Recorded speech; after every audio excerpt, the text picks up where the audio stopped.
want to start with this? You know what? Let's start with step 1, the stages of a fight. And then we'll, like, go through and do sort of like a mock fight sort of thing. Walk you all through rotations and stuff like that.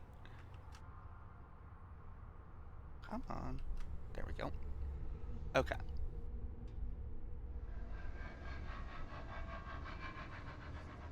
Are you just getting shit together? Okay. Shit is together, chat. We're ready to go.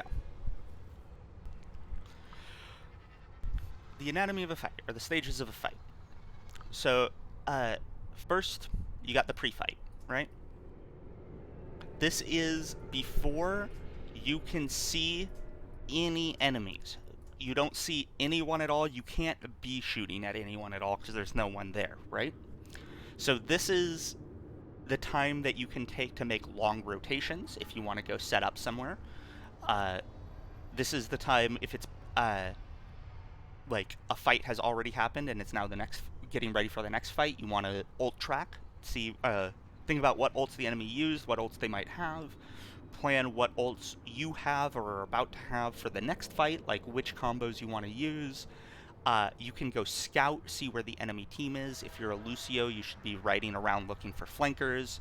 A lot of other heroes should be like looking around for flankers, stuff like that. This is your setup time. After pre-fight, you have poke. Woo! This is basically as soon as you start seeing enemies, you can start shooting at them, and you should start shooting at them.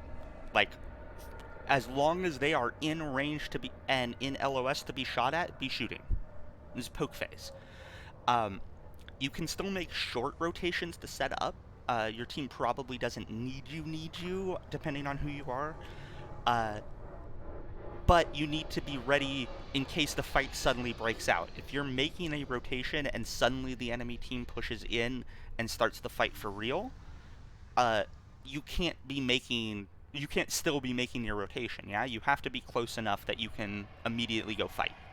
But short rotations are good. If you're playing spam heroes, you need to be spamming non-stop. Hold down M1. Talking Zen, Arisa, Soldier, like anyone, just shoot. Be shooting. Be spamming. If you're a brawl hero that can't really spam, then you need to be hiding from the spam so you're not taking damage, or taking damage specifically for your supports to build ult charge. That's really good for tanks to do during the poke phase. Or you're looking to path closer to the enemy so you can then rush their spam heroes, right?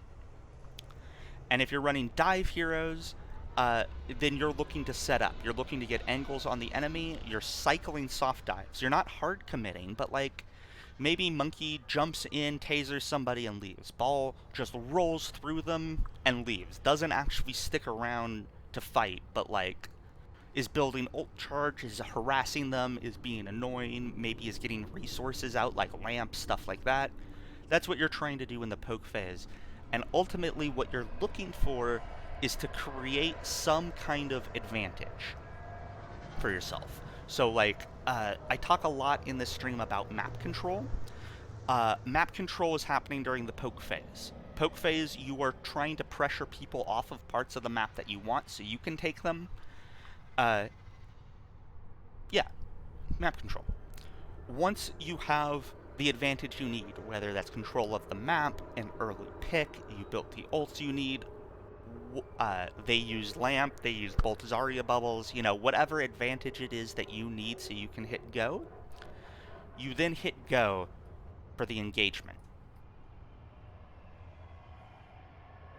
Once it is time to engage, once somebody says go, it's go time. Whatever your ult combo is, you hit it immediately. If you're not using an ult combo and you're playing like Rush or something, Lucio amps speed and you run in and swing. If you're playing dive, you hard dive on the target that you isolated immediately. Like, you have to go fast, because the idea is you are cinching that small advantage you got into a big advantage before they have time to flip things back into their favor or even the score in some way. So once you get that advantage, go. Just go, go, go. You gotta be fast. The faster you get at going from poke to engagement, the more fights you're gonna win. Going from poke to engagement slowly is how you end up with like weird, messy fights that the enemy team somehow manages to clutch. After engagement, we have the mid fight. God, my handwriting is beautiful. This is when things get super messy. You know, people are dying, ults are going off, people are running away from ults, so they end up in weird-ass places. This is a really good time for DPS to do, like, hard flanks, or a good time to get off, like, low success rate ults like High Noon, Barrage, Dragon Blade without Nano, Bap's Amp Matrix, because in the chaos of the mid-fight, it's really hard for everyone on the enemy team to be paying attention to everyone on your team. People will miss what you're doing. You'll get stuff off better. Not always, but, you know, you have a better chance for sure. If you're down, this is your time to try to stabilize, so you can, like, pull back, you can give ticks if you need to, whatever, get your respawns in, and then push back in. Didn't mean to do that. If you can use follow-up ults here, like the ones that I said, but, like, you want to be careful that you're not throwing good ults after bad. Just try to make sure that the ult is necessary to win the fight, and that it will win the fight before you use it. Yeah, mid-fight, the longer the mid-fight goes on, the more chances the down team has to clutch things back into their favor. So you really don't want the mid-fight to go on very long. You want to end it, usually. If you're defending and you're down, then yeah, you want to drag this out. But, like, we're talking attacking teams here. Mid-fight goes on until, and there's some variation here. This isn't like a hard, fast rule, but as a guideline, one team has 2 more players alive than the other team. 3 to 5, 4 to 6, 1 to 3, whatever.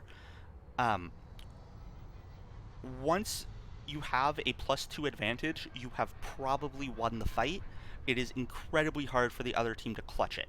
Once you're down 2, it is incredibly hard for you to clutch it. There are a few, like, there are very, very edge cases where maybe you can, but generally you really shouldn't be ulting.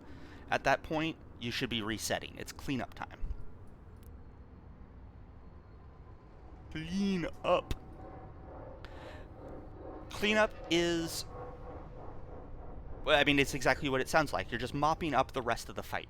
So if you won, now is when you can drop from high grounds and go chase people. If, you know, you're a backline Zarya that's just been sitting up there, lobby right-clicks and hasn't gotten to do anything all fight, well, now you can W in, so long as you have time to get back up to the high ground after. Battle Mercy, go to town. Like, it's cleanup time. Just make sure that you can get back to your good high ground positioning before the next fight starts. Clean up, and then you circle back to pre-fight. Ult track, plan, scout, make rotations if you need to. If you lost the fight, this is super, super important. This is another one where the faster you get at this, the sooner you'll start climbing. When it is time to die, die. Immediately. Don't fuck about. Don't use your cooldowns dragging your life out. Don't, like, AD trying to get that one last pick before you die.